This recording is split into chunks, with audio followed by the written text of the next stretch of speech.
Title: Safe Harbor Laws in Healthcare, when financial relationships are actually allowed. In healthcare, not every financial relationship is illegal, but the line between what is allowed and what is not is very specific. Under federal law, the Anti-Kickback Statute, 42 U.S.C. Section 1320A 7b(b), makes it illegal to offer or receive anything of value in exchange for referrals tied to Medicare or Medicaid. However, there are exceptions. These exceptions are called safe harbors. They are defined under 42 CFR Section 1001.952, and they outline specific situations where financial arrangements are allowed as long as strict conditions are met. Safe harbors are not general guidelines. They are precise protections. If your arrangement fits fully within a safe harbor, it is protected from being treated as a kickback. If it does not, even slightly, you are exposed to risk. Let's walk through what this means in real life. One common safe harbor is for personal services and management contracts. This allows you to pay a company for legitimate services, but only if there is a written agreement. The compensation is set in advance, reflects fair market value, and is not based on the volume or value of referrals. Here is a hypothetical situation. You own an independent living home. You also contract with a home health agency to provide care for residents who choose their services.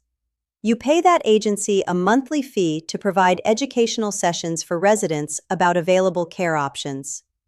If that agreement is written, clearly defined, paid at fair market value, and not tied to how many residents sign up for their services, it may fall within a safe harbor. Now let's shift that slightly. Instead of a flat monthly fee, the agency pays you $100 for every resident who signs up with them. That is no longer protected. That is directly tied to referrals. And that is where a safe harbor no longer applies. Another common safe harbor involves rental agreements. You are allowed to lease space to a healthcare provider, but the rent must be set in advance, consistent with fair market value, and cannot change based on how many patients they receive. Here is another example. You rent a small office inside your building to a hospice provider. They pay a fixed monthly rent that reflects the market rate for that space. The agreement is written and does not change based on how many residents they serve. That may fall within a safe harbor. Now imagine this instead. The hospice provider pays little or no rent, but in return, they agree to prioritize your residents or provide additional services to you. That is not protected. That is an exchange of value tied to services and influence. Another important concept is discounts and free items. Safe harbors can allow certain discounts, but they must be properly disclosed and not tied to referrals. Here is a situation to consider. A medical supply company offers discounted equipment to your residents, and those discounts are openly available and properly documented. That may be acceptable. But if that same company offers you free supplies in exchange for directing residents to them, that becomes a problem. Now let's connect this to your role as an operator. You may have multiple providers coming into your home. You may have relationships with those providers. You may even operate your own healthcare company. But every financial relationship must stand on its own. It must be based on legitimate business purpose. It must reflect fair market value, and it must never be tied to who gets referred, who signs up, or who stays. Because the moment compensation is influenced by referrals, the safe harbor protection is lost. And once that protection is lost, the Anti-Kickback Statute applies in full. This is where many operators misunderstand the system.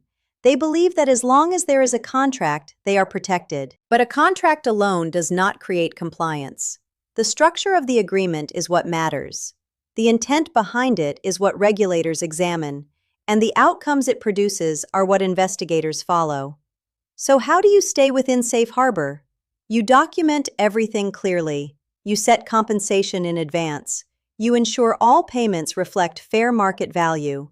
You separate financial relationships from referral decisions, and you always maintain one critical boundary. The resident chooses the provider, not the contract, not the building, not the operator.